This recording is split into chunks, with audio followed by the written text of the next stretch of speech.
Voici un exercice sur les repères polaires. Les repères polaires, on va dire ici, ayant posé un repère polaire, puisqu'on va parler de repères polaires,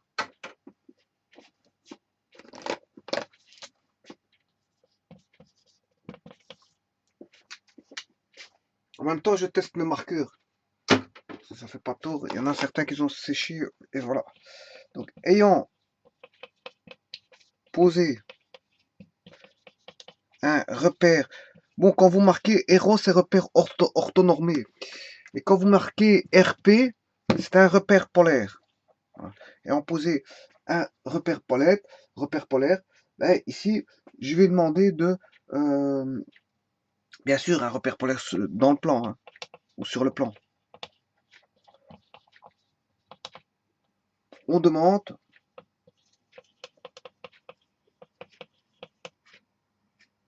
d'étudier et de tracer, bien sûr. D'étudier et fatalement de tracer, donc, rho θ, tel que on est rho est égal à 1 sur sinus θ. Voilà.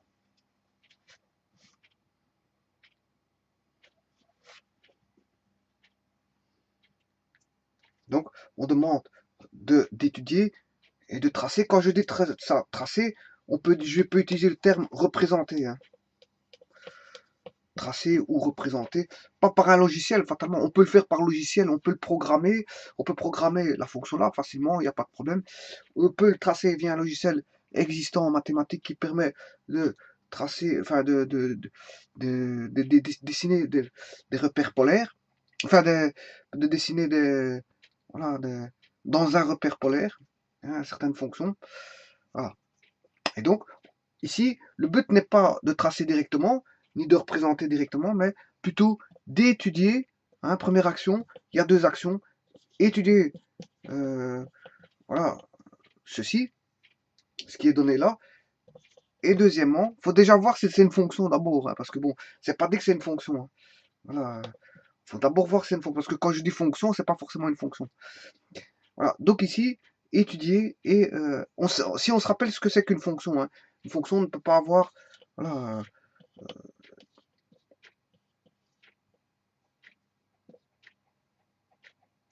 ici bien sûr c'est pas xy, n'est pas affaire à xy parce que je suis pas dans un repère orthonormé avec des variables voilà, cartésiennes x et y, c'est pas le cas.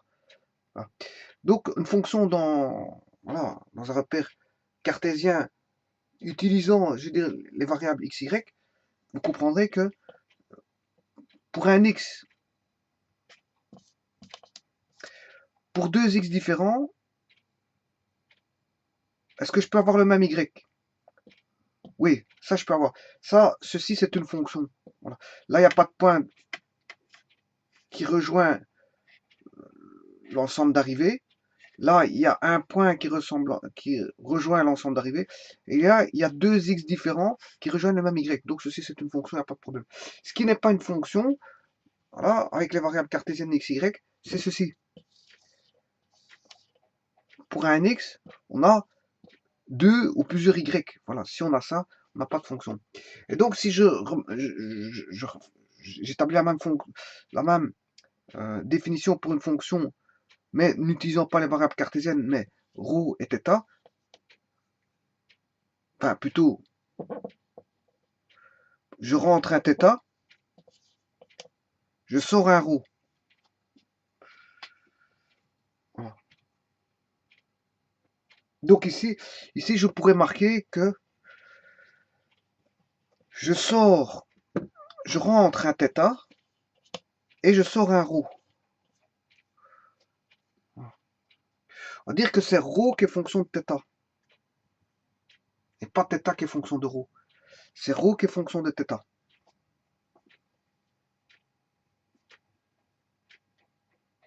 Donc, ρ est bien fonction de θ. Je vais rentrer dans la variable θ des valeurs, bien sûr, données en radians. Hein. Θ est absolument en radians, hein, sinon bon,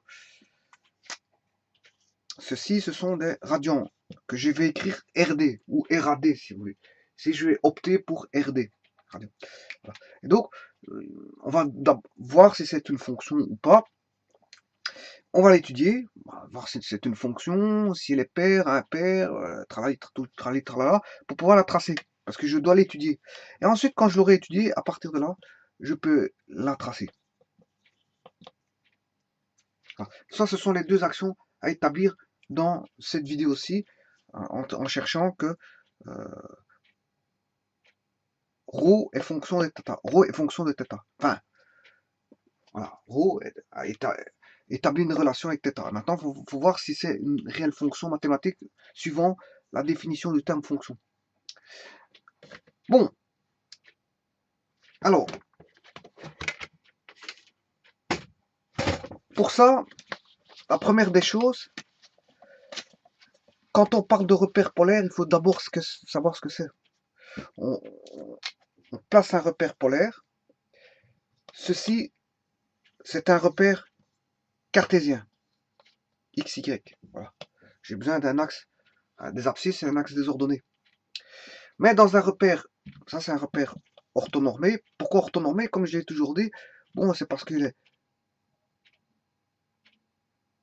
ortho pour orthogonal, c'est-à-dire perpendiculaire, hein, parce qu'il existe des axes qui ne sont pas perpendiculaires. Hein. J'aurais pu tracer un axe comme ceci, etc. Ça, c'est pas des axes orthogonaux. Et il est normé parce que normé, ça veut dire que j'ai la même échelle suivant les abscisses et la même échelle suivant les Y. Voilà, donc en fait, si j'ai une unité, c'est ceci, ben une unité sera ça. Si une unité, c'est ceci, ben une unité, ce sera ça. Ils ont la même échelle. Donc là, on doit dire qu'il est normé.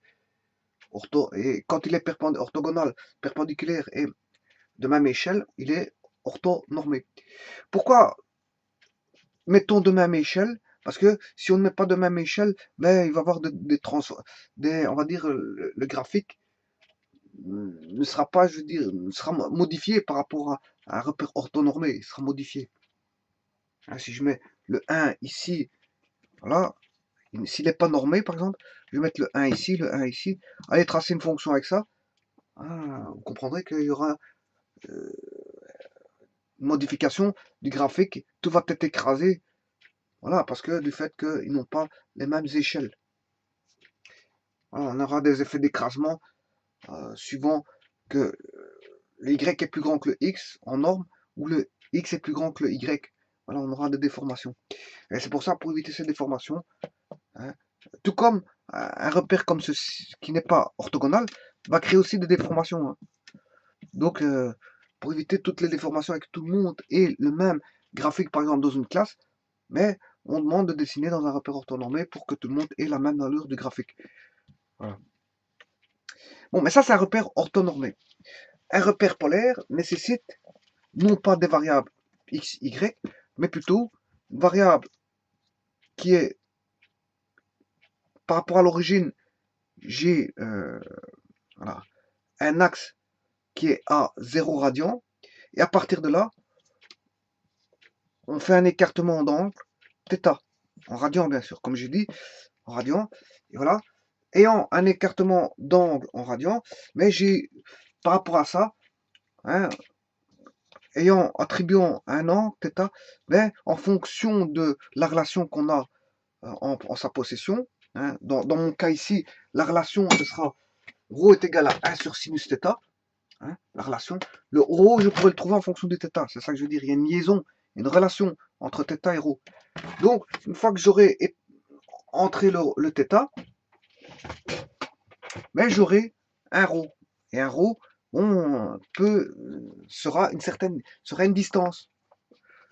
Voilà, ce qu'on appelle, j'aurai une certaine distance que je vais appeler ρ, qui est un rayon vecteur, si vous voulez. Un rayon vecteur que je vais appeler, voilà, ρ. Je dirais même la norme d'un rayon vecteur que je vais appeler, voilà, ρ. Où ρ est le vecteur que l'on voit ici. Voilà, j'ai un vecteur. Et ρ est la distance ou la norme du vecteur. C'est la distance qu'on a, par exemple, d'un point O à un point, je sais pas moi, que je vais appeler B. Ici, l'extrémité du vecteur est en B. OB, mais c'est la distance OB. Voilà, mais c'est tout. Le vecteur OB, pour avoir sa distance, c'est la norme d'OB. Or, la norme d'OB, c'est la norme de ρ. Voilà, qui vaut ρ. Ρ étant le vecteur et ρ étant la norme du vecteur. Donc, ρ étant une distance. Bon. Alors, d'office, dès le moment où je dis ceci, ce qui veut dire que le ρ est toujours positif. Bon, bien sûr, il est peut-être nul. Hein. S'il n'y a pas de distance, si je suis il n'y a pas de distance, je suis à l'origine. Il n'y a pas de distance qui est développée. Hein, j'ai pas de rayon de vecteur. Donc, j'ai pas de norme. Fatalement, je suis à l'origine.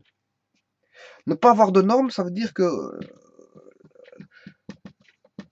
voilà, c'est ceci. On se retrouve au point à l'origine. Égale 0. La norme de ρ vaut le vecteur nul. Voilà. Vaut 0, pardon, je m'excuse, vaut 0. Voilà. Puisque en fait, ρ vaut le vecteur nul. Voilà, en fait, voilà, c'est une distance. C'est ça que je veux dire. Je veux dire par là que c'est une distance. Donc, si c'est une distance est toujours positive ou nulle. Nulle, ça veut dire qu'il n'y a pas de distance. C'est-à-dire, il n'y a pas d'écart. Il n'y a pas d'écart, on est OB vaut O. Ça veut dire qu'on est en haut. Ça fait OB, si OB vaut 0, hein, c'est-à-dire que le vecteur OB est égal à vecteur nul, c'est-à-dire que la norme vaut 0. Ce qui veut dire que O est égal à AB. O et B sont confondus. C'est-à-dire que on a le vecteur OB, bon, en d'autres termes, on a le vecteur OO. OB, vecteur OB vaut OO. C'est ce que ça veut dire. Ça veut dire qu'on a un point. On n'a pas de distance. Donc, une distance nulle est possible. Mais une distance négative n'est pas possible. Donc, une distance peut être comment? Rho peut être soit positif ou égal à 0. Il sera nul quand on n'aura pas de distance. Voilà. Et ça peut arriver qu'on n'ait pas de distance, qu'on soit à l'origine. Pourquoi pas? Et donc, ça, c'est un repère polaire. Donc, je fais un écartement en angle θ. Hein, que ce soit positif, ou ça peut être négatif aussi. On peut avoir un θ négatif hein, en radian. θ positif. Pour autant que ça donne un ρ plus grand ou égal à 0. Pourquoi? Parce que si ça donne un ρ négatif, eh bien, il n'y a pas de ρ. La distance n'existe pas. Puisque ça va donner une distance négative. Donc, ce qui veut dire que, ici, la relation qu'on aura, c'est un θ, peu importe s'il est positif ou négatif. Hein, ça, on verra par rapport à l'étude. Voilà. Mais un ρ qui doit être plus grand ou égal à 0. Extrêmement. Obligatoirement. Obligatoirement. Mais le θ peut être aussi bien positif que négatif. Ça dépend. Mais, du moment qu'il donne un ρ plus grand ou égal à 0, il n'y a pas de problème. Il n'y a pas de problème. Par contre, s'il donne un ρ négatif, ben, le ρ négatif n'existe pas. Puisque le ρ, par définition, il est positif. Bon, sur ce, on va... Donc ici, c'est bien un repère polaire qui est posé. Un repère polaire, RP. Voilà, j'ai posé un repère polaire avec une origine des axes pour lesquels tout angle va dépendre de cette origine des axes. Voilà. Un écartement, par exemple, de pi radian, c'est par rapport à une origine des axes. Il faut toujours une origine. Voilà, une origine des axes. Quand on dit θ, c'est par rapport à un axe existant. Voilà. Et à partir de là, en fonction de la relation qui est donnée, ben on aura un ρ qui va ressortir, qui sera dépendant de θ.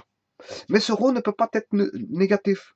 Puisque s'il est négatif, ça veut dire que il n'y a pas de correspondance, le point n'existe pas. Il est en dehors du domaine, on dira ça. Voilà. Donc ça c'est la condition pour que d'existence. Il faut que ρ soit plus grand ou égal à 0. Et s'il est négatif, c'est que le θ ne va pas donner un ρ. Puisque si le θ donne un ρ négatif, il faut le bannir. Voilà. À partir de là, ça c'est un repère, ce qu'on appelle un repère polaire. Donc il y a une liaison entre θ et ρ. Donc il y a une correspondance entre ρ et θ, si vous voulez. ρ est dépendant de θ. Je fixe un θ, j'obtiens un ρ. Voilà. Alors maintenant, ceci étant dit, on va étudier notre fameuse correspondance qu'on a ici, ρ est égal à 1 sur sinus θ. Vous voyez que je parle de correspondance parce que je ne sais pas si c'est une fonction ou pas.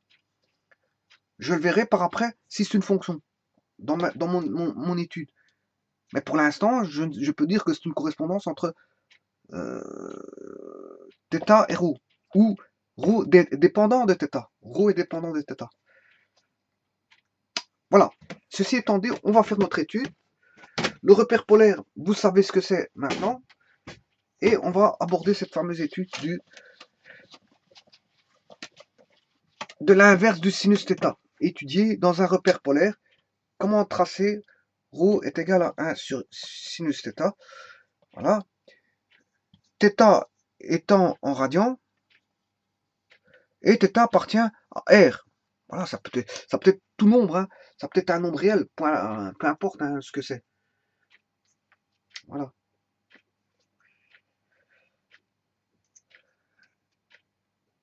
Bon, mais c'est pas tout R. Hein.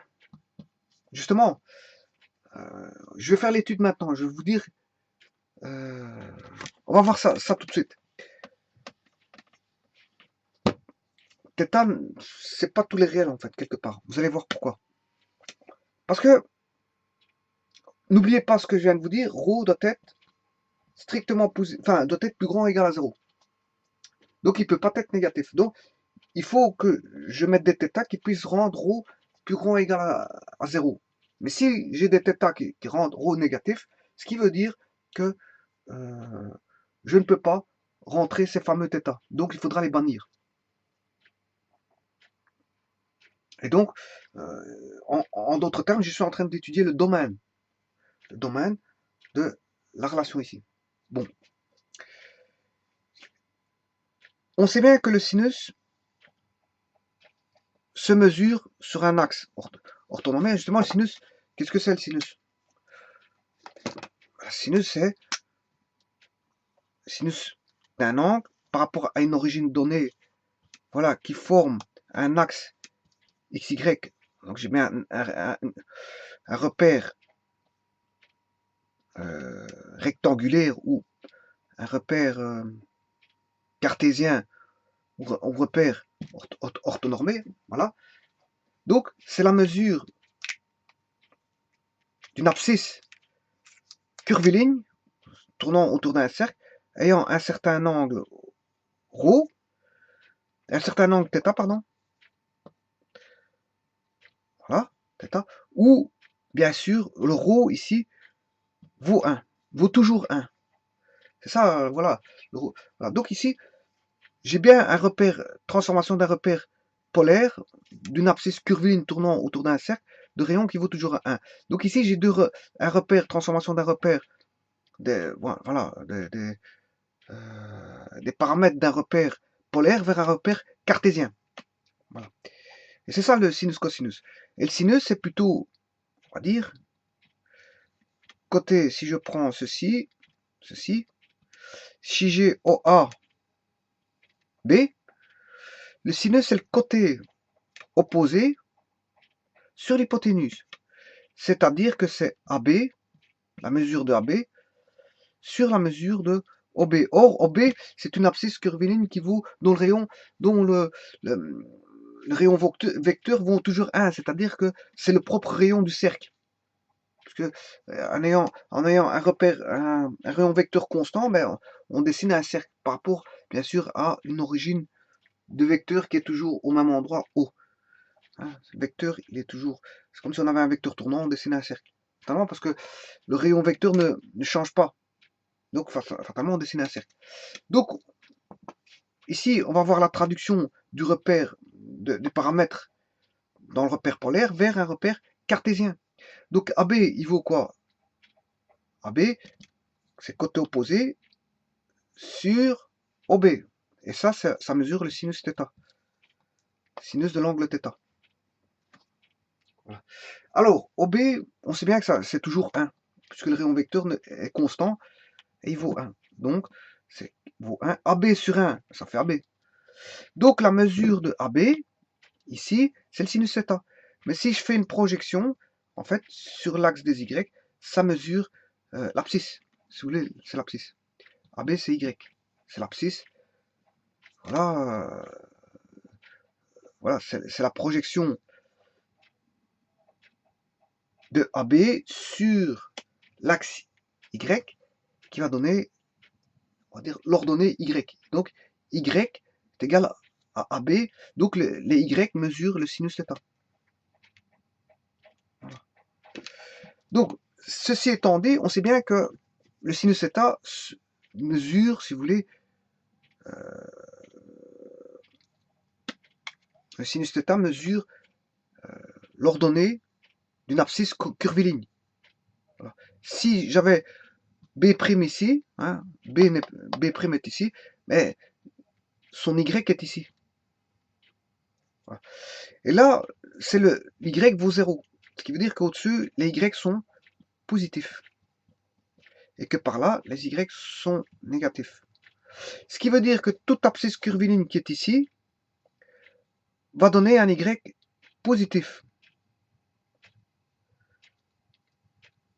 Et que toute abscisse curviligne qui est dans le deuxième cadran, le deuxième il va de 90 à 180, le premier va de 0 à 90, le deuxième cadran de 90 à 180. Donc là, bien sûr, 90, 90,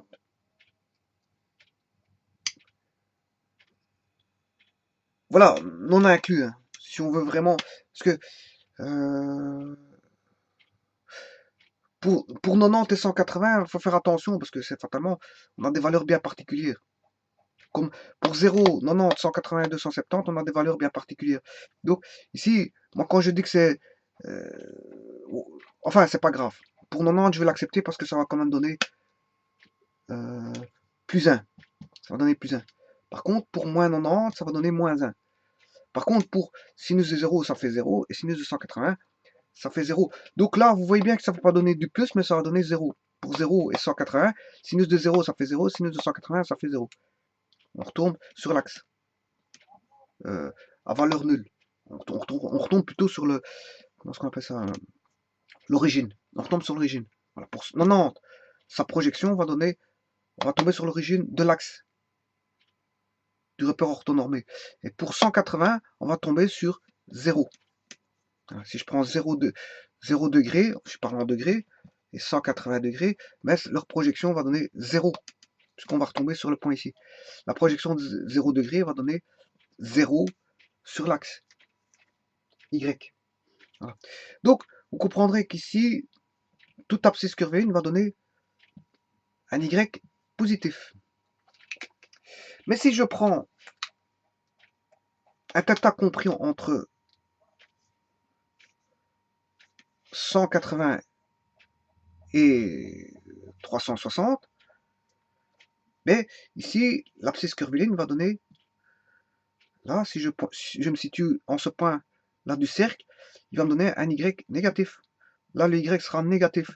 Là, et le maximum du Y, on va dire plutôt le minimum, parce que bon, c'est plus petit, hein, c'est le plus petit des Y, va donner moins 1. Le minimum, c'est moins 1. Et le maximum, bien sûr, c'est plus 1. Donc, on va varier entre une fourchette qui vaut moins 1 et plus 1. Donc, le sinus ne varie que entre moins 1 et plus 1. On ne sait pas dépasser moins 1 plus 1.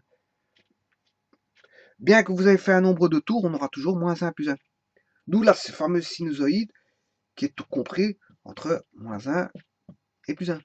Plus 1, plus 1, plus 1, et là on a moins 1.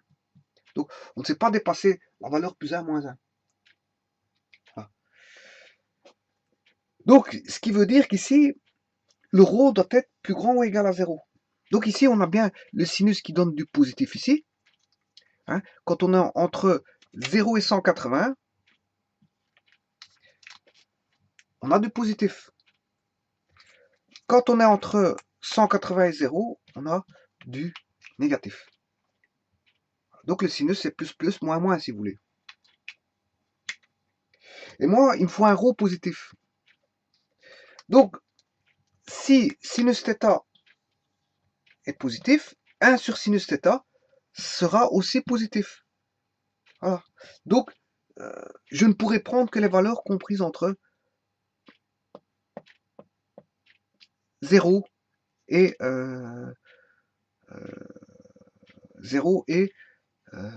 180. Voilà. Donc,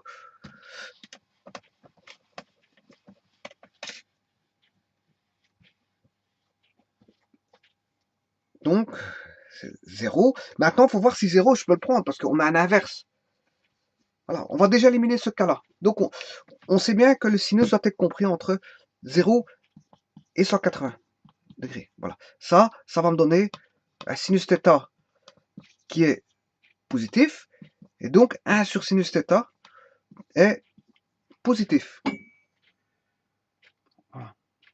Et justement, il faut que j'ai un sur sinus θ qui soit positif. Voilà. Donc, vous voyez que je ne peux pas prendre n'importe quoi comme θ. Voilà. Maintenant, on a un inverse. Donc, θ ne peut pas valoir 0 et θ ne peut pas valoir 180. Voilà. Et voilà, je viens de définir mon domaine. J'ai mon domaine qui est explicité en fonction du sinus, du ρ qui doit être plus grand, strictement positif, plus grand ou égal à 0. Mais ici, bon, égal à 0, je ne saurais pas avoir parce qu'en fait, j'ai une fraction avec 1 au numérateur, donc je ne saurais pas avoir égal à 0.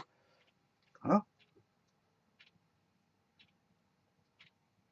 Donc, il faut que je recherche quand est-ce que c'est plus grand que 0. Mais plus grand que 0, c'est quand 1 sur sinus θ est positif. Et ça, c'est valable pour les sinus θ positifs, c'est-à-dire pour les θ compris entre 0 et 180. Et maintenant, comme j'ai un inverse, je ne peux pas avoir θ qui vaut 0 et θ qui vaut 180. Bon, ayant ceci, j'ai défini quelque part mon domaine, en fait. J'ai défini mon domaine. Mon domaine, quelque part, il vaut ceci. C'est θ appartient à 0, je ne peux pas le prendre. Voilà. 0, je ne peux pas le prendre.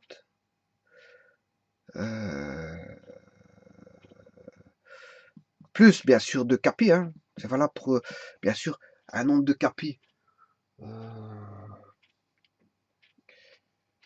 Voilà, c'est valable pour un nombre de tours. Hein. C'est pas forcément valable pour le premier et deuxième cadran. Pour le premier tour, je peux avoir un nombre de tours. Hein. Vous voyez, si je prends par exemple pi sur 6, ben, plus 4 pi, plus 2 pi, avec k appartenant à z, ben, est valable. Il n'y a pas que pi sur 6 qui pi sur 6 qui est valable. Voilà. Attention, k peut être négatif. Hein. C'est ça, quand je dis k appartenant, c'est un entier. C'est ce qu'on appelle un entier relatif. Donc il peut être aussi bien positif que négatif, l'entier. Donc l'entier relatif, c'est moins 1, moins 2, moins 3, moins 4, moins 5, moins 6, 0, 1, 2, 3, 4, 5, 6, 7, voilà. Il n'y a pas de virgule. Et s'il y a des virgules, il y a une infinité de zéros derrière. Voilà. Donc ici, le θ est compris toujours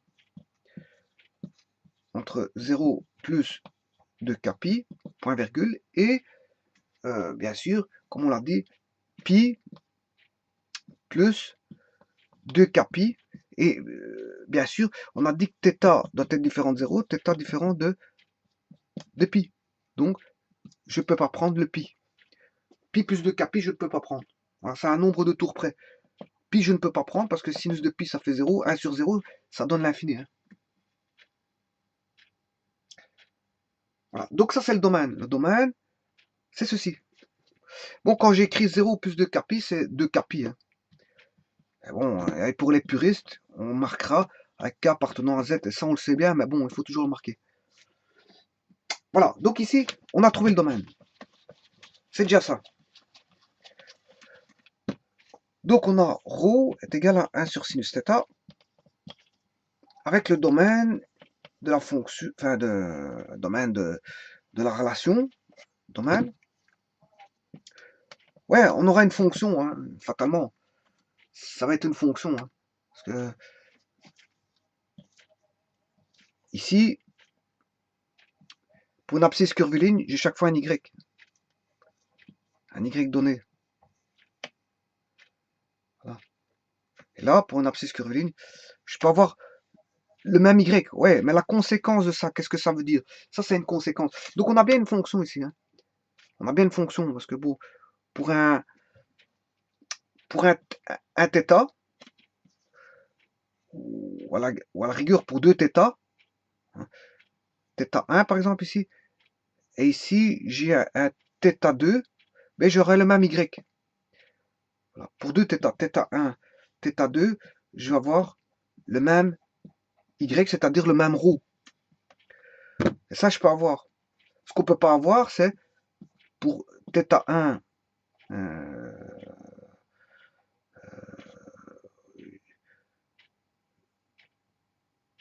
j'ai un ρ1, pour un θ2, j'ai un ρ2, pour un θ1, j'ai toujours un ρ3. J'ai pour un θ, j'ai 3 ρ, mais c'est pas le cas ici. Pour chaque fois, pour un θ, j'ai un ρ. Pour chaque fois un θ, j'aurai un ρ. Puisque si je me situe dans le repère, voilà, cartésien du sinus θ, bien, on voit bien que pour dans le repère cartésien, pour un x, enfin pour un θ, j'aurai deux valeurs possibles de y. Deux valeurs possibles de y. Voilà. Par exemple, pour θ1 égale pi sur 3, pi sur 6, pi sur 6 c'est 180 divisé par 6, ça fait 30. Eh bien, j'aurai le même y pour 180 moins 30 degrés. Hein, parce que pi sur 6, c'est 30 degrés. Donc, j'aurai la même valeur. 180 divisé par 6, ça fait bien 30. Là, j'ai la même, on va dire, ordonnée. Voilà. Donc, pour deux θ différents, je peux avoir le même y, si vous voulez, le même y. Ceci étant dit, je reviens ici, hein, pour deux θ différents, je peux avoir le même y. Et 1 sur y va former le ρ. Voilà. Donc, c'est bien, on va dire, quelque part, on sent qu'il c'est une fonction. Donc, je peux écrire domaine de la fonction, domaine de f. Donc, ici, on a domaine de la fonction, c'est 0 plus 2 capi, ce qui fait 2 capi, je viens de le voir. 2 capi, et pi plus, ça va jusqu'à pi plus 2 capi, où je ne peux pas prendre le 2 capi avec k appartenant à z. Voilà le domaine, c'est bien une fonction. On peut dire que ceci, c'est bien une fonction. C'est bien une fonction. Et on peut dire que son domaine, c'est ceci. Voilà. Maintenant, est-ce qu'il est pair ou impair? Bon. Ici, si je prends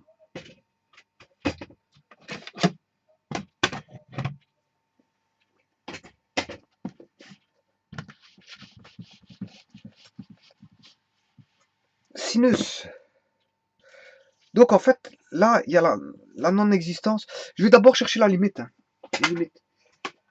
Limite en 2 capi et en pi plus 2 capi. La limite quand θ tend vers 2 capi avec k appartenant à z,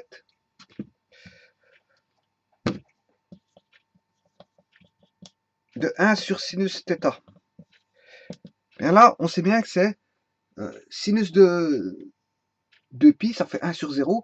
1 sur 0, on sait tous que ça fait l'infini. Je dirais même plus l'infini.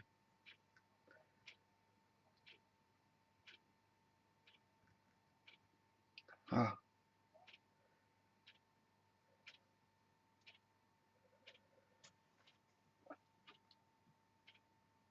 Si on a la fonction sinus, c'est bien, ou le cercle, hein, peu importe le cercle.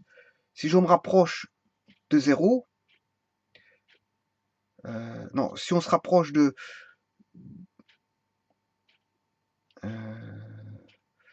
0, si vous voyez, c'est de 0, parce que c'est 0 plus 2 capi. Hein. Je me rapproche de 0, on a une tendance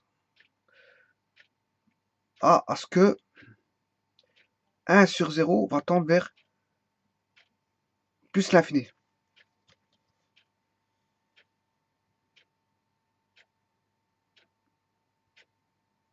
Voilà, plus l'infini.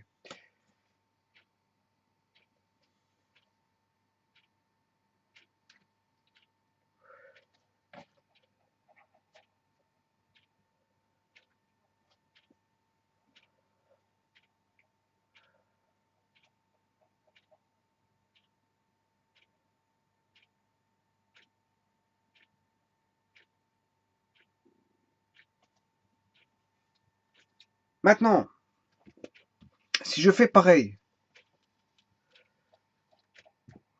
la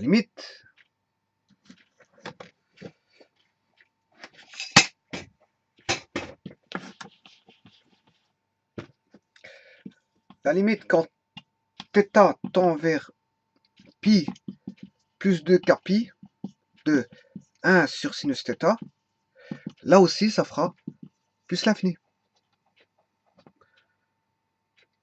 Donc autant dire que ρ, ça c'est le ρ qui va tendre vers l'infini, puisque ρ est égal à 1 sur sinus θ.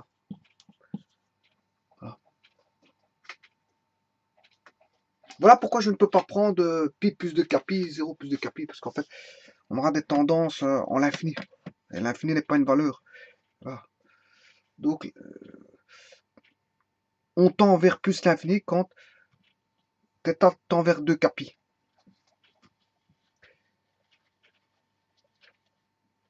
Donc, je vais l'écrire en tout petit. Ça fait une deuxième chose. Ça, c'est la limite. C'est une étude de limite quand θ tend vers 2 pi de 1 sur sinus θ est égal à plus l'infini. Et là, idem pour la limite quand θ tend vers pi plus de pi de 1 sur sinus θ, c'est qui fait plus l'infini. Voilà. Voilà les tendances. Donc j'ai le domaine et je sais bien qu'aux extrémités ici, ça tend vers l'infini ici et l'infini là.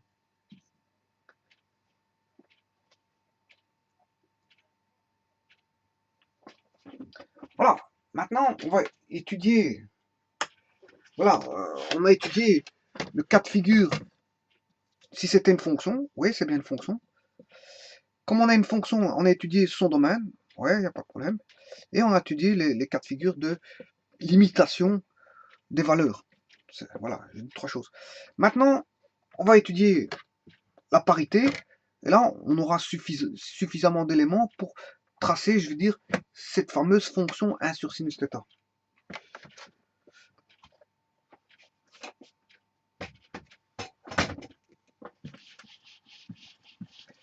Alors, si je reprends le cercle ici, trigonométrique, j'étudie d'abord le sinus θ, bien sûr, avant d'étudier son inverse, qui va donner, bien sûr, le rayon vecteur, R, ρ. Le module du rayon vecteur, ρ. Alors, ici, on sait bien que pour un θ donné, j'ai une ordonnée, mais qu'il y a un autre θ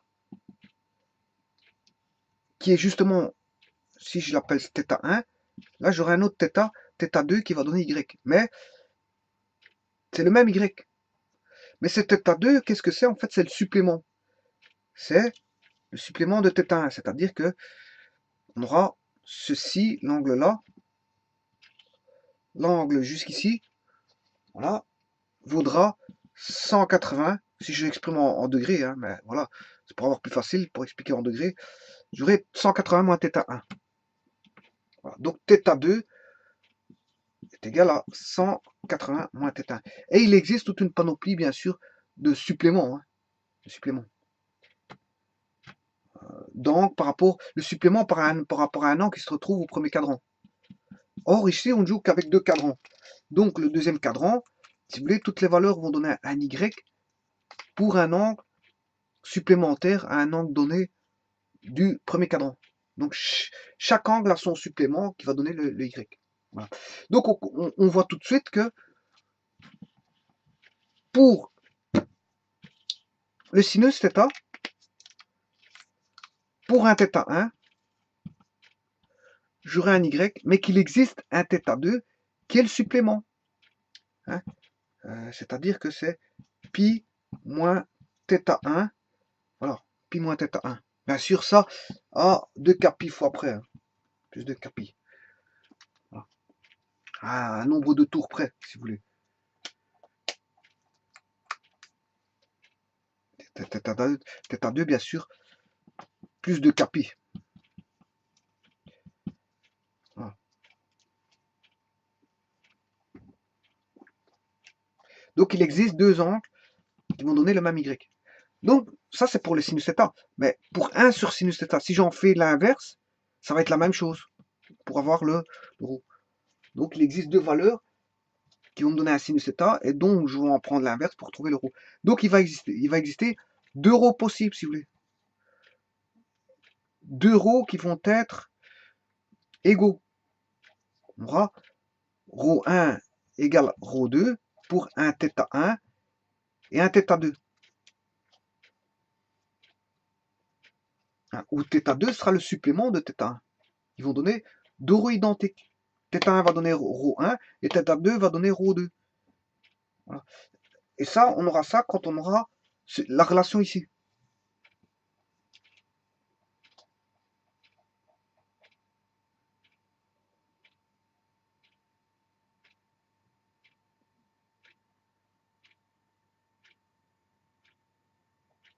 Ce qui veut dire que si je prends... Maintenant, voyons voir un peu. Je vais l'écrire, ceci, pour ne pas... Voilà, je vais voir quoi.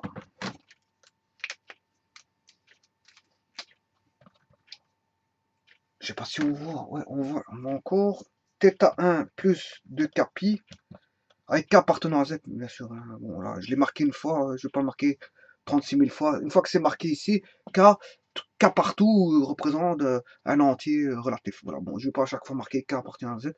Certains puristes demandent de l'écrire partout, mais moi ici, une fois qu'on a k appartient à z dans un endroit, on sait bien que ça appartient. Dès le moment où on voit k, c'est k appartient à z partout. Ouais, certains professeurs demandent de l'écrire partout, mais ça n'a aucun sens. C'est des écritures qui viennent, je veux dire,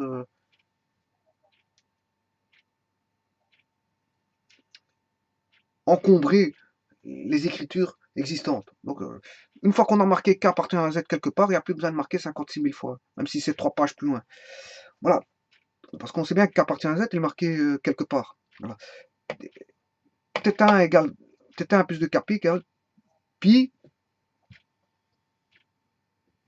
est égal à θ2 plus 2 pi, où θ2 vaut pi moins θ1.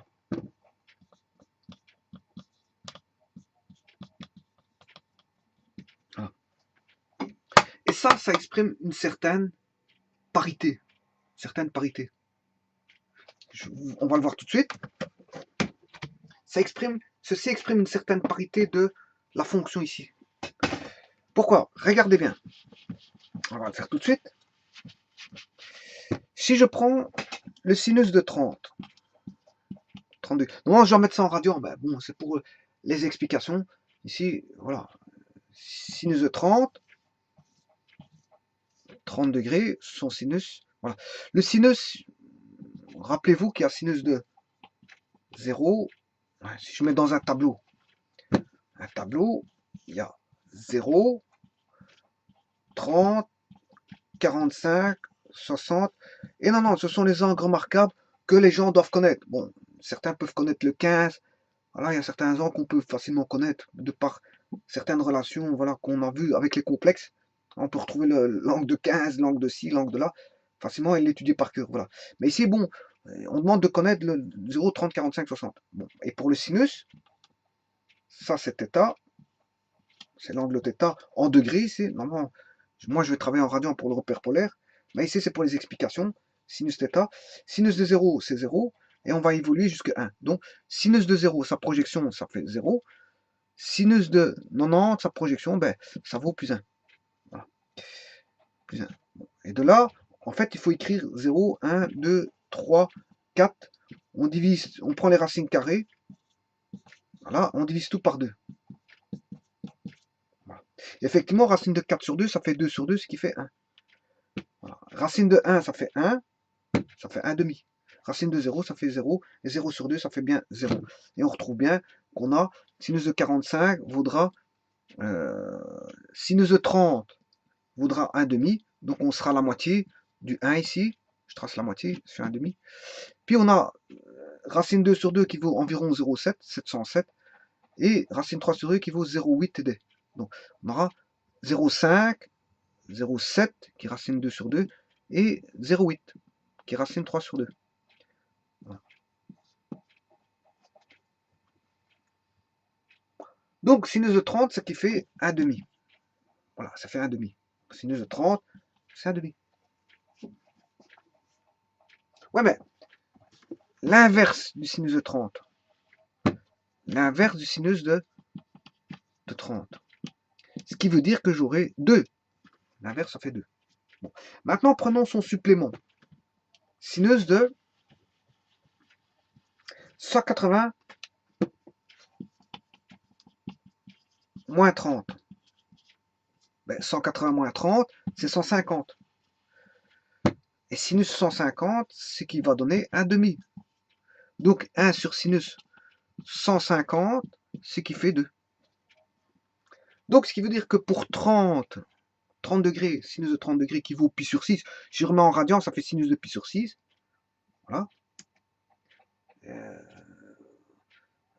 Et 150, c'est 5 pi sur 6. Alors si je mets en radian. Alors moi je dois travailler en radian. Mais ici c'est pour les explications. Pour les explications, je veux dire par là que sinus d'un angle va donner 2 et le sinus de son supplément, enfin l'inverse du sinus d'un angle va donner 2 et l'inverse du sinus de son supplément va donner 2. Ce qui veut dire qu'il y aura à chaque fois deux valeurs qui vont donner les mêmes ρ. Deux valeurs vont donner les mêmes y, et donc si j'inverse le sinus θ, pour le sinus θ bien sûr, vont donner le même y, mais pour l'inverse du sinus θ, je vais avoir deux valeurs de θ vont donner le même ρ. Vont donner le même ρ. Voilà. Donc qu'est-ce que ça veut dire ça? Ça veut dire que si je prends dans un repère polaire, maintenant je suis en repère polaire, si je prends un angle θ, l'angle θ c'est ça, son supplément, par rapport à une origine, bien sûr, hein, il y a toujours une origine dans un repère polaire et un axe originel de départ, par rapport, pour lequel je vais décrire un écartement d'angle par rapport à une référence d'axe, voilà, voilà. Donc si je fais un écartement θ, voilà, j'aurai toujours un ρ, pour autant que je me situe entre 0 non inclus, plus de kpi, et pi plus de kpi non inclus. Voilà. Pour autant que je me retrouve, suivant le domaine qu'on a vu tout à l'heure, pi plus de pi, c'est-à-dire que le θ ne peut pas être ici, voilà, mais le θ peut se balader de 0 à pi, plus de kpi bien sûr, hein. Il peut se balader à là, mais le θ ne peut pas valoir pi, plus de kpi, bien sûr. Voilà. Donc, par là, je ne peux pas avoir un θ, et par là, je ne peux pas avoir un θ, mais tous les θ que je peux avoir pour qu'il y ait un ρ possible, c'est ceci. C'est l'angle qui va de là à là, non inclus θ égale 0 et θ égale pi plus de kpi.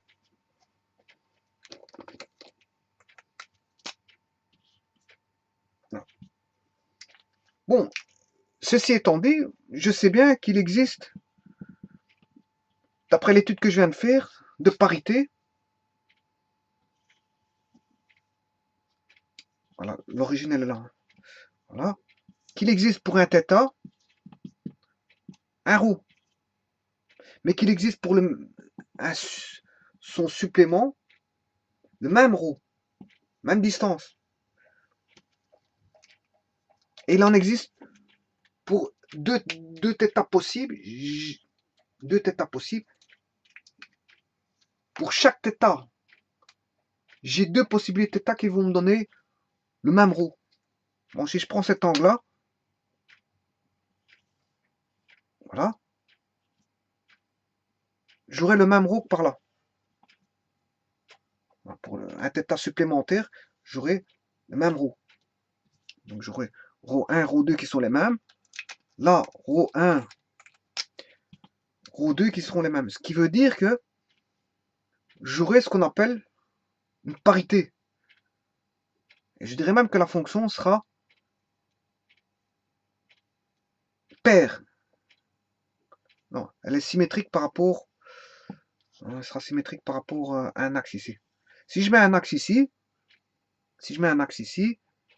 elle sera symétrique par rapport à cet axe-là. Voilà. On aura une symétrie. Donc, on aura ce qu'on appelle une certaine parité. Elle sera, si vous voulez, paire par rapport à un axe que je définirai au, j'inventerai par exemple un axe OZ ici. Eh bien, elle serait paire, elle serait symétrique par rapport à OZ. Donc, si c'est symétrique par rapport à OZ, on a ce qu'on a fait, on a une fonction, elle est paire. C'est une fonction paire.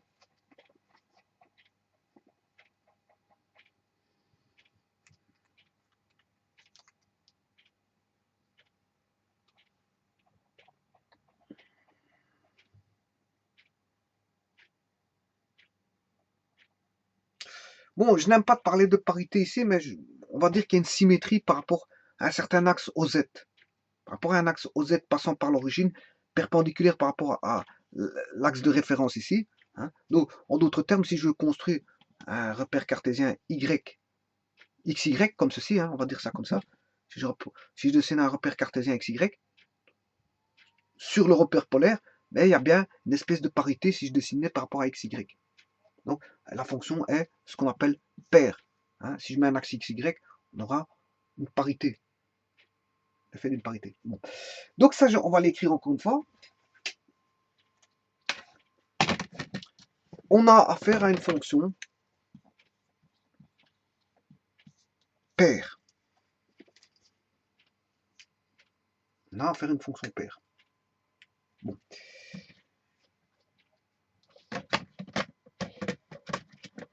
Donc, on sait bien qu'elle est paire. On sait bien qu'elle n'existe que entre 2 capi et pi plus 2 capi. Et on sait bien que quand ça tend vers 0, quand on tend vers 0 plus de capi ou pi plus de capi, voilà. Si on tend vers 0 plus de capi ou pi plus de capi, ben, la fonction tend vers l'infini. Donc en fait, on a l'infini quand θ tend vers 0 et quand θ tend vers pi plus de capi. On commence à entrevoir la fonction. Hein. On commence à entrevoir. Bon, maintenant, dernière chose. On est toujours dans l'étude.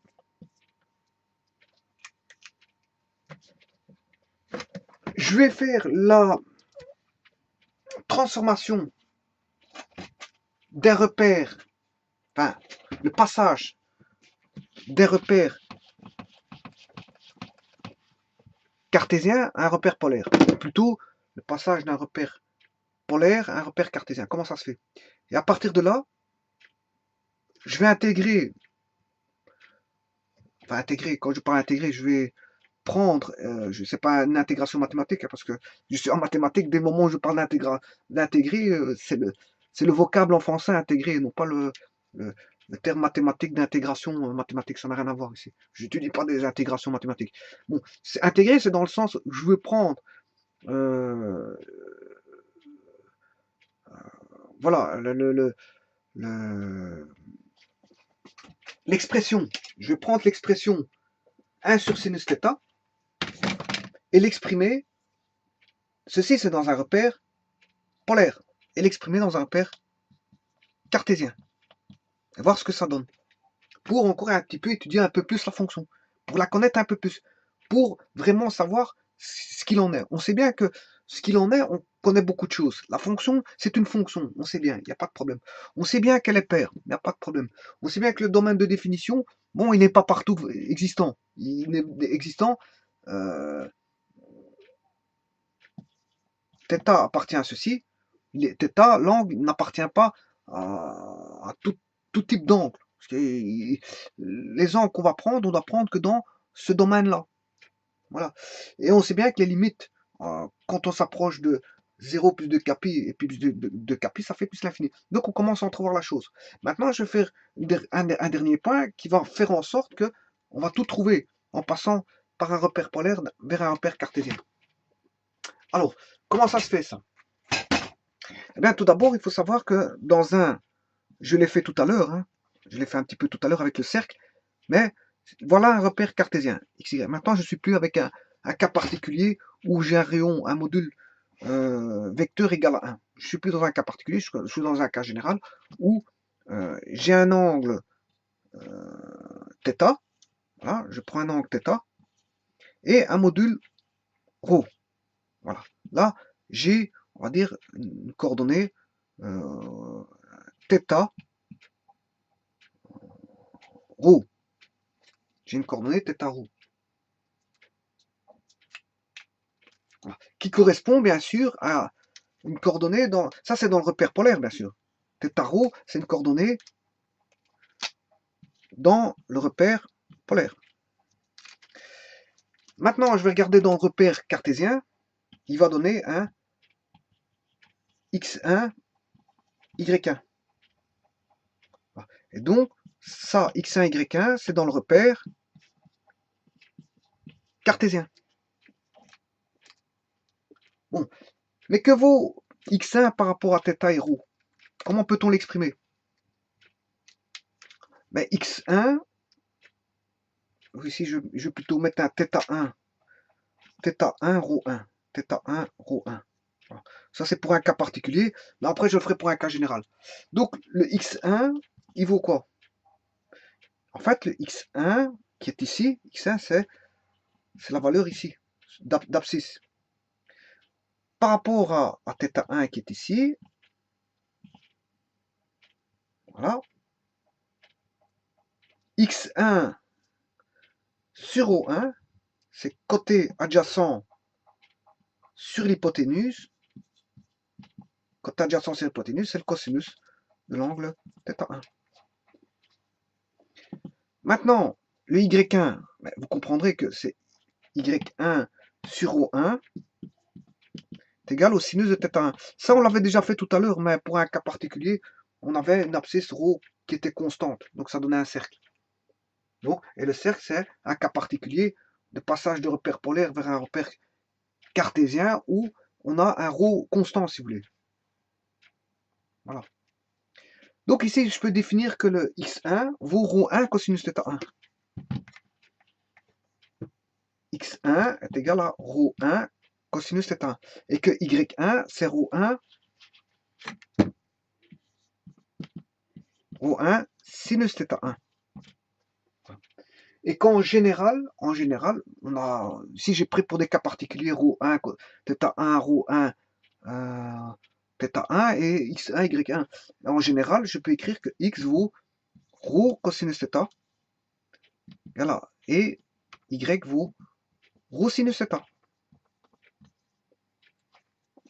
Voilà pour le y. Ce qui veut dire que les coordonnées de passage d'un repère cartésien, d'un repère polaire vers un repère cartésien, les coordonnées de passage, c'est, donc ici, maintenant je vais l'appeler avec ρ, donc θ, qui va donner un y et un x. En général, ici c'est une écriture généralisée et non pas particulière, j'aurai x est égal à côté adjacent, on avait dit c'est côté adjacent, c'était le cosinus. Ouais. Côté adjacent, côté adjacent sur l'hypoténuse. X c'est le côté adjacent,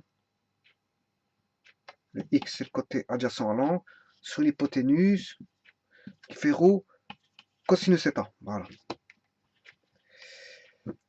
Et le y vaut ρ sinus θ. Voilà. Voilà les coordonnées de passage du repère polaire vers le repère cartésien. Voilà. En sachant bien sûr qu'ici ρ vaut quoi? Ben, vaut x carré plus y carré racine carrée. C'est du Pythagore. Hein. Le module, c'est x carré plus y carré racine carrée. Alors, Pythagore. Eh bien, ceci, je vais l'employer pour moi retrouver l'expression cartésienne, voilà, de l'expression donnée par ρ est égal à 1 sur sinus θ.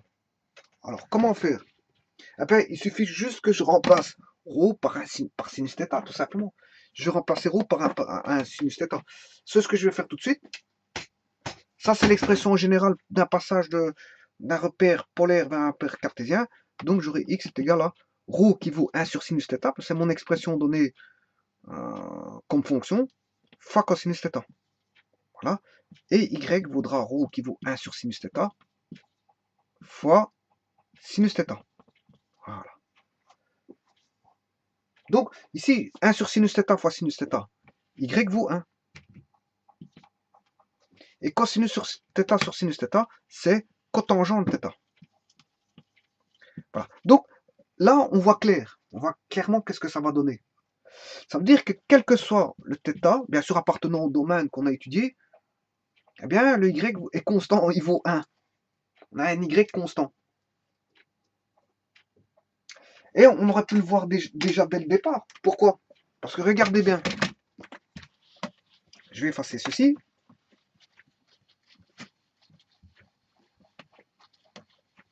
Regardez bien. Si ρ est égal à 1 sur sinus θ, eh bien, ρ fois sinus θ vaut 1. Donc, on a une constance. Ça veut dire que chaque fois que je multiplie la distance fois le sinus de l'angle, j'ai 1. Ça veut dire que j'ai une constance. J'ai une constance. Voilà.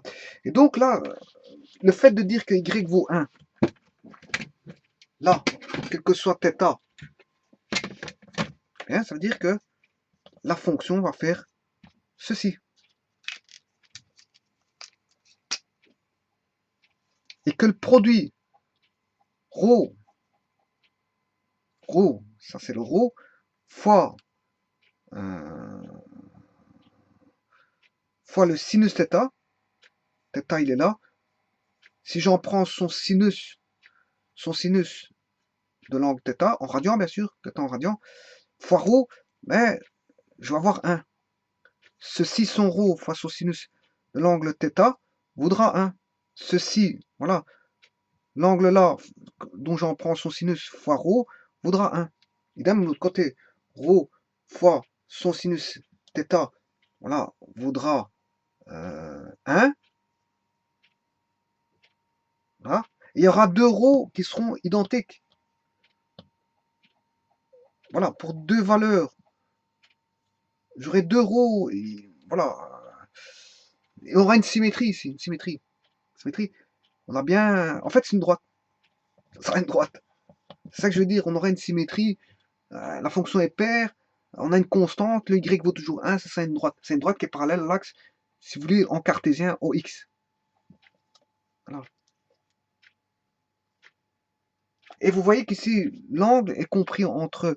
Je ne peux pas mettre... Pourquoi je ne pouvais pas mettre dans le domaine 0? Parce que si je prends 0, θ va tendre vers l'infini, donc ça veut dire qu'on est parallèle. On est parallèle, je veux dire, à la droite D. Et si je prenais ce qu'on avait dit tout à l'heure dans le domaine, rappelez-vous, le domaine c'était ceci.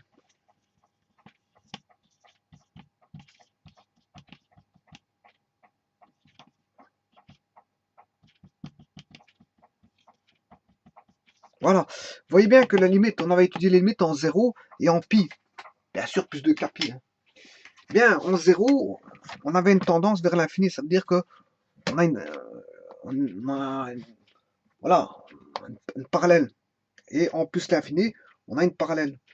C'est-à-dire que le rayon vecteur va devenir tellement grand qu'à un moment donné, il sera parallèle à la droite.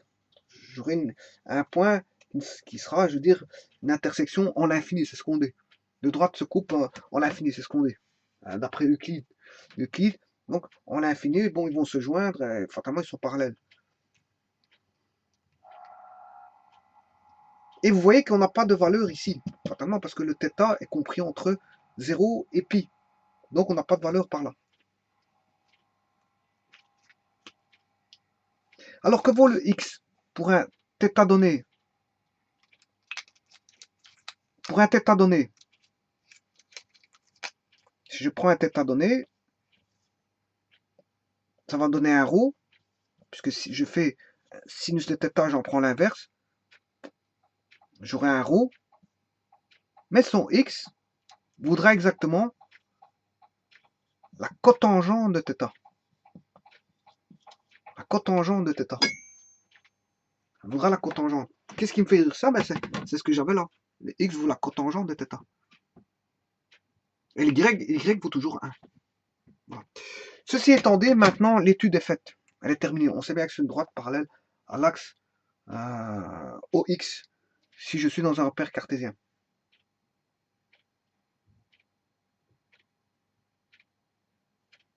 Voilà. Donc maintenant, je vais la tracer point par point, puisqu'en fait l'étude est faite. Hein. Je sais bien que c'est une droite. On va la dessiner avec plus de précision. Et pour ça, maintenant on va la tracer, mais on va la faire point par point. On a le droit parce que j'ai fait toute l'étude complète. Je sais bien que c'est une droite. Hein. Bon, une droite, je peux la dessiner facilement. Mais je vais encore vous prouver qu'un peu plus loin, je vais aller un peu plus loin dans mon raisonnement et le faire. Faire le tableau des valeurs. Et bien vous prouver que tout ce que j'ai raconté, n'est pas fadaise. N'est pas fadaise, mais que ça va corroborer bien, ça va bien corroborer ce que j'ai raconté au niveau de mon étude. Moi, en fait, ici, on sait bien que c'est une droite. Normalement, il n'y a plus rien à faire. Mais malgré tout, je vous ferai un tableau de valeur. Bien sûr, en radian, puisque puis les angles θ sont en radian. Alors, on va voir un θ en radian, bien sûr, et on va voir un module vecteur ρ.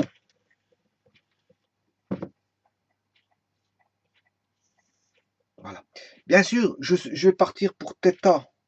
Là, la première, c'est la tendance en 0. Tendance en 0. Puis, on va voir θ, je vais prendre pour un angle connu qui est pi sur 3, 30 degrés. Pi sur 6, pardon, 30 degrés. Puis, je prends pour 45 degrés. Bon, voilà, on va faire quelques points, je ne vais pas faire 50 000 points. Puis, je prends θ égale pi sur 3. Voilà. Puis, θ égale, ça fait 60. Là, je prends 90 degrés. Voilà, pi demi-radian. Voilà. Et chaque fois, je vais avoir un ρ. Bon, après, ça, c'est pour aller de l'angle θ qui va de 0 à 90. En 90 degrés. Hein. Maintenant, je vais faire de 90 à 180, 180 non inclus. Bien sûr, plus de capi. Hein. Mais c'est bon, voilà, je l'étudie pour k égale 1. Pour k égale 1, vous pouvez le faire pour k égale 2, 3, ça ne change rien. On va retomber toujours sur les mêmes points de toute façon. Parce que la fonction, elle est ce qu'on appelle périodique. Donc, θ en radian, là, ρ, et je repars par rapport à, après pi demi, je vais prendre 30 degrés plus loin, c'est-à-dire θ égale 2 pi sur 3. 2 pi sur 3, qui est 180 divisé par 3, 60 fois 2, 120. 120, c'est 90 plus 30. Or, 90 plus 30,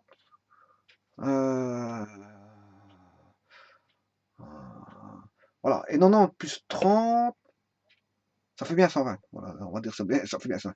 Bon, ensuite, je prends θ égale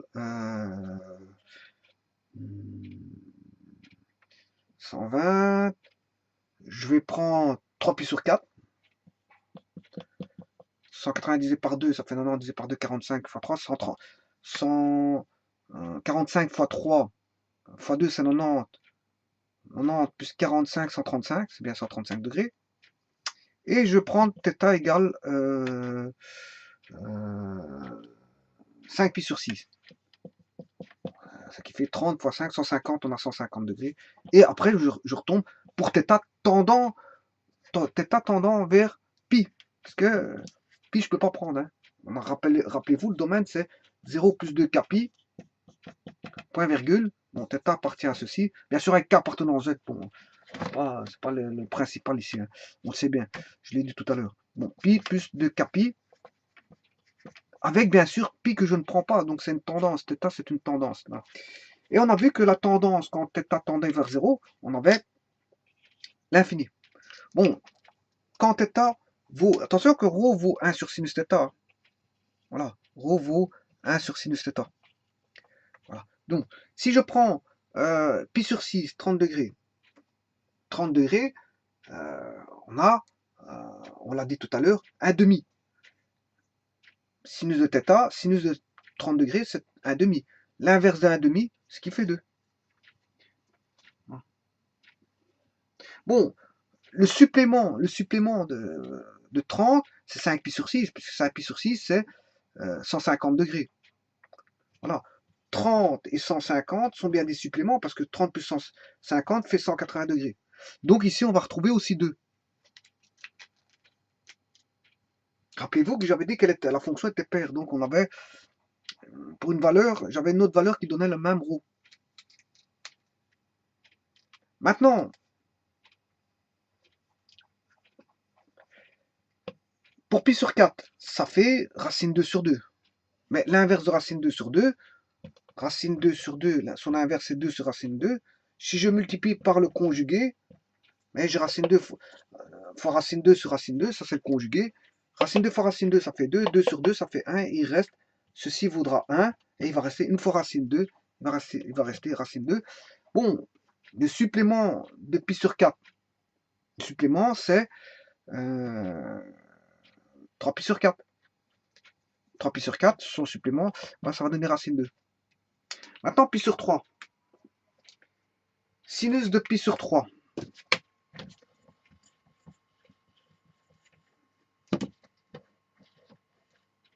Pi sur 3, rappelez-vous que son sinus, c'est 60 degrés. Sinus 60, c'est racine 3 sur 2. Voilà. Donc, et là, comme j'ai étudié l'inverse, 1 sur racine 3 sur 2, ce qui fait 2 sur racine 3. Si je multiplie par racine de 3 sur racine de 3 par le conjugué, je ne sais pas si on voit, hein, ouais. Alors, j'aurai 2 sur 3 racine de 3.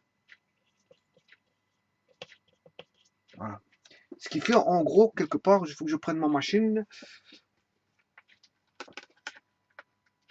2 divisé par 3 fois racine de 3.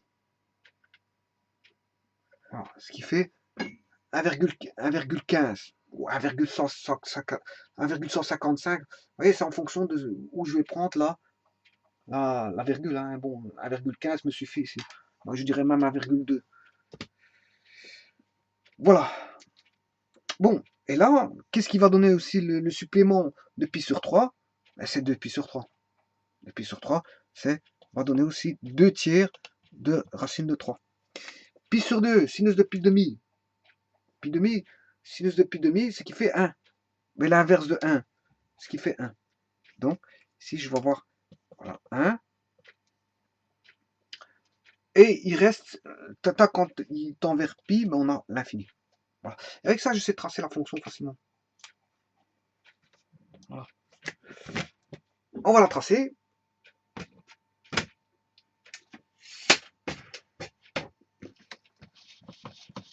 On sait bien que c'est une droite. Hein. De par mon étude, je sais bien que c'est une droite parallèle à l'axe des X. Mais on va la tracer, c'est pas un problème. Alors, quand θ vaut pi sur 6, bon, il faut le faire avec précision. Hein.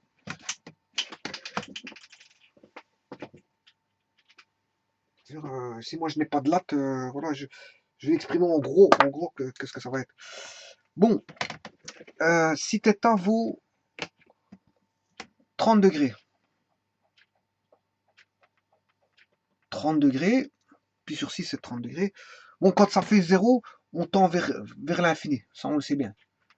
Quand on a 30 degrés, pi sur 6, on a une valeur de 2. Le ρ vaut 2. Donc je prends 2 unités. Pour 30 degrés, je prends 2 unités. Pour 45 degrés, je prends racine 2, qui est 1,4.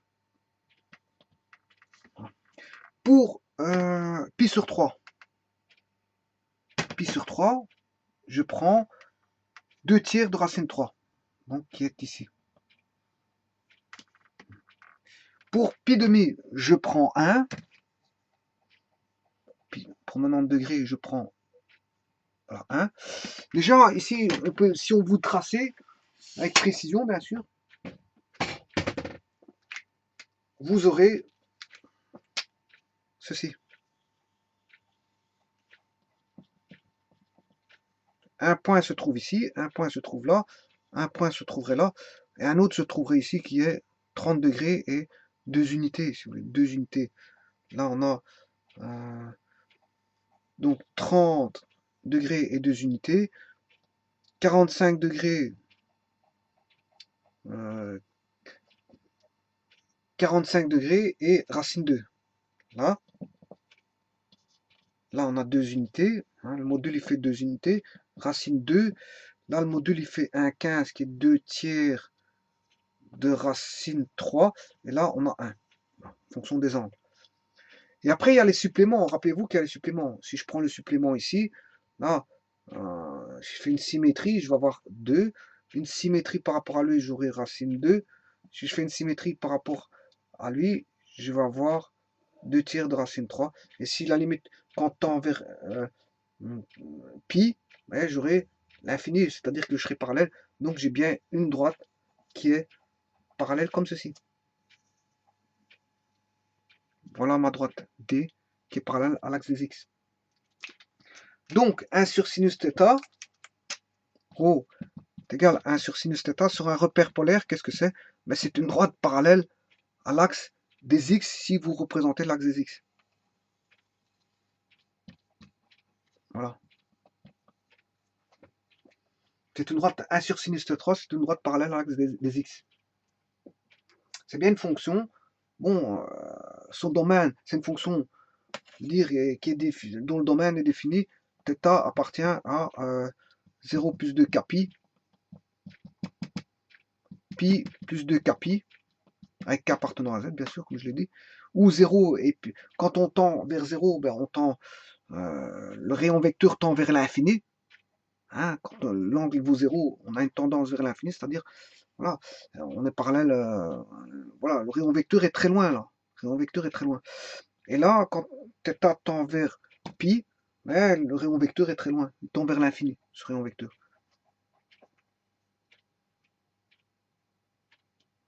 Voilà, et qu'on aura toujours y, si je mets dans un repère cartésien, on aura toujours y égale 1. Que cette fonction est paire par rapport à l'axe OY, elle est paire par rapport, c'est une fonction paire, c'est-à-dire qu'on a une symétrie par rapport à l'axe OY, hein, y. Voilà, elle est paire. Voilà. Bon, maintenant, comme j'ai dit, on s'est retrouvé le X, hein.